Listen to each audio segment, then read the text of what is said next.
উদ্দেশ্যেৰে আহিছোঁ।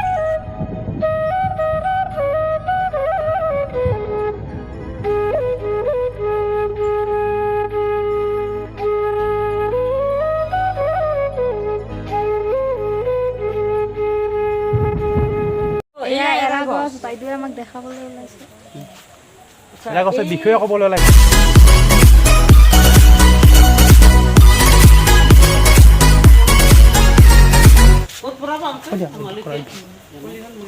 আমি এয়া গোহালি চাবলৈ আহিছোঁ।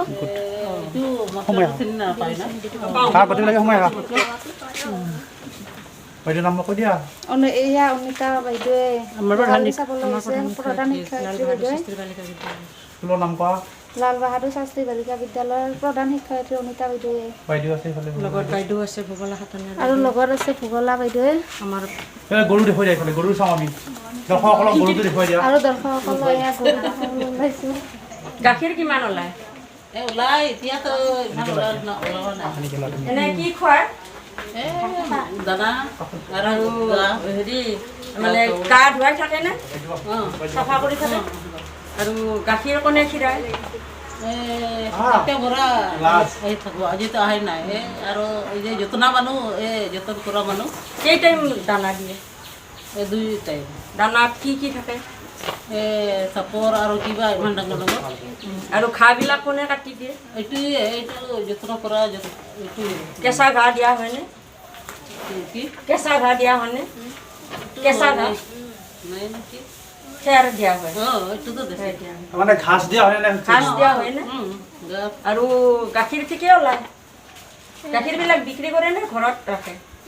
বিক্ৰী কৰে নে বিক্ৰী কৰে আধা খাব মালিকে জানে। ঠিক আছে এনেকৈ তাৰমানে গৰুবিলাক সদায় চাফ চিকুণকৈ গা পা ধুৱাই ৰাখি থকা হৈছে। পুৰা কৰি তুমি সোধাচোন। আহা তুমি নাহা। এখন বিদ্যালয়ৰ এক অনন্য প্ৰয়াস, বিদ্যালয় প্ৰধানগৰাকীৰ প্ৰচেষ্টা। ছাত্ৰীসকলক ব্যৱহাৰিক জ্ঞান দিয়াৰ বাবে বিদ্যালয় প্ৰধান অনিতা পাটগিৰি মহোদয়াই বিভিন্ন কাৰ্যপন্থা গ্ৰহণ কৰে। তাৰেই এয়া এক নিদৰ্শন।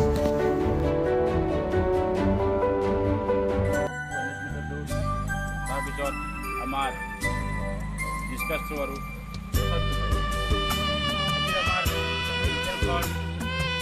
আৰম্ভ কৰিব আমাৰ স্কুলৰ প্ৰধান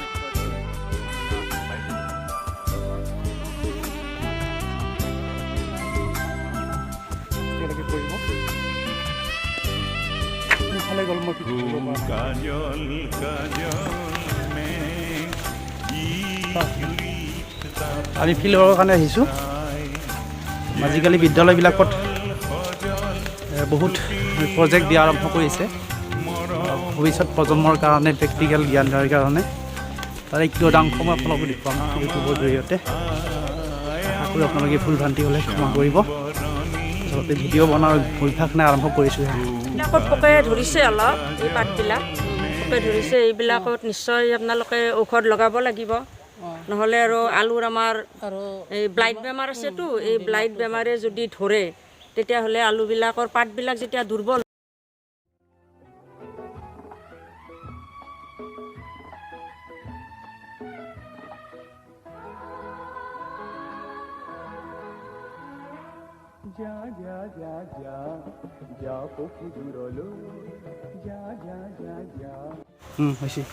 এয়া বাইদেৱে আমাক কৃষি সম্পৰ্কে বিষয়ে ক'ব ওলাইছে। আমাৰ মানে এই বায়'ডাইভাৰ্চিটি, জৈৱ বৈচিত্ৰ্য, আজিকালি দেখা গৈছে যে আমাৰ কিছুমান অঞ্চলত মানুহে গছ বন কাটি শেষ কৰি পেলায়, কিন্তু আমাৰ যিখন সেউজীয়া ধাননি পথাৰ বা সেউজীয়া শাক পাচলিৰ পথাৰ, এই পথাৰখন আমাৰ সুন্দৰ, দেখিলে ভাল লাগে। আমি আহিছিলোঁ এইডৰা আলু খেতি চাবলৈ। ইয়াত দেখিলোঁ যে আলুবিলাক ধুনীয়া হৈছে, কিন্তু আলুবিলাকত পাতবিলাকত বেমাৰে লগ দিছে। কিন্তু এই যদি বেমাৰবিলাক নিৰ্মূল কৰা নহয় তেতিয়াহ'লে কি হ'ব, এই আলুবিলাকে যিটো আমি ফচল পাব লাগে সেই ফচলটো আমি নাপাম। সেইকাৰণে এই আলুত আমাৰ 2 ধৰণৰ ৰোগ থাকে আৰু সেই ৰোগবিলাক নিৰ্মূল কৰাৰ কাৰণে আমি পৰামৰ্শ ল'ব লাগে আৰু সেইবিলাক কিছুমান তাত মেডিচিন দিব, সেই মেডিচিনবিলাক আমি প্ৰয়োগ কৰিব লাগে। আৰু তেতিয়াহ'লে আমাৰ ফচল ভাল হয়। কিন্তু আজিকালি আমাৰ মানুহবিলাকে কি কৰে যে বহু গছ গছনি এনেয়ে নষ্ট কৰি পেলায় আৰু কোনো খেতি বাতিৰ ওপৰত গুৰুত্ব নিদিয়ে। তাৰ ফলস্বৰূপে আমাৰ কি হৈ গৈছে যে গোটেই পৰিৱেশ বা পৰিস্থিতি দুৰ্বল হৈ গৈছে আৰু আমি বস্তুবিলাক বেলেগৰ পৰা আনি খাব লগা হৈছে। কিন্তু যদিহে আমাৰ ঠাইতে আমি থলুৱাভাৱে কিছুমান এনেকৈ খেতি বাতি কৰোঁ তেতিয়া আমাৰ যথেষ্ট আমি উপকৃত হ'ব বুলি ভাবোঁ।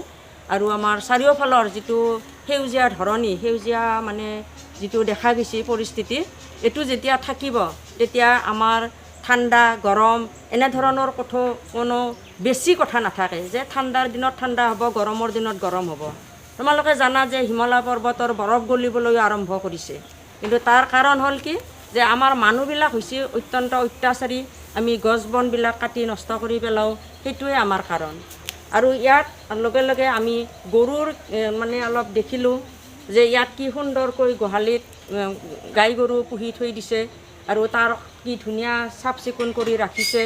আৰু ৰখাৰ ফলত গৰুবিলাক কি মানে শান্ত শিষ্টভাৱে আছে আৰু দৈনিক বহু লিটাৰ তাত গাখীৰো উৎপাদন হয়। আৰু এনেধৰণে একোটা ফেমিলি এইবিলাক বিক্ৰী কৰি চলিবলৈ সক্ষম হৈছে।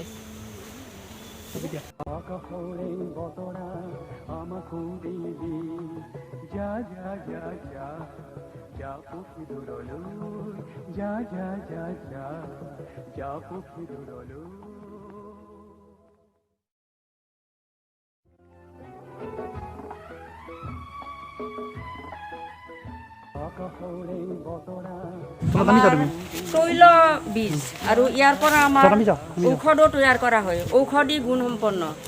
যদি আমাৰ এইবিলাকৰ গুটি হ'ব এটা সময়ত আৰু এইবিলাক আমাৰ এৰী পলুকো দিয়া যায়। এৰী পলু যেতিয়া পোহা যায় তেতিয়াহ'লে আমাৰ এই এৰাপাত খোৱা হয়।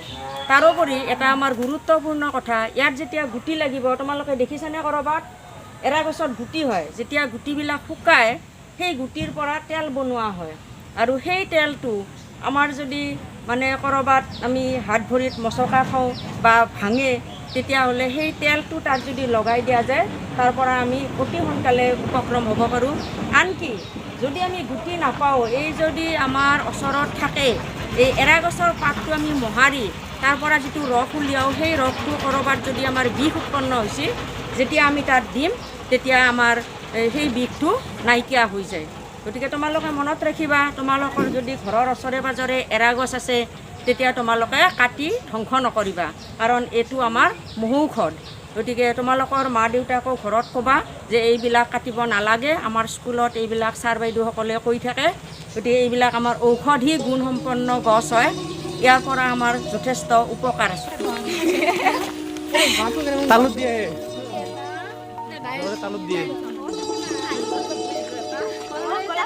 ভিডিঅ' কৰা নাই নে চাই আছিলোঁ ওকে।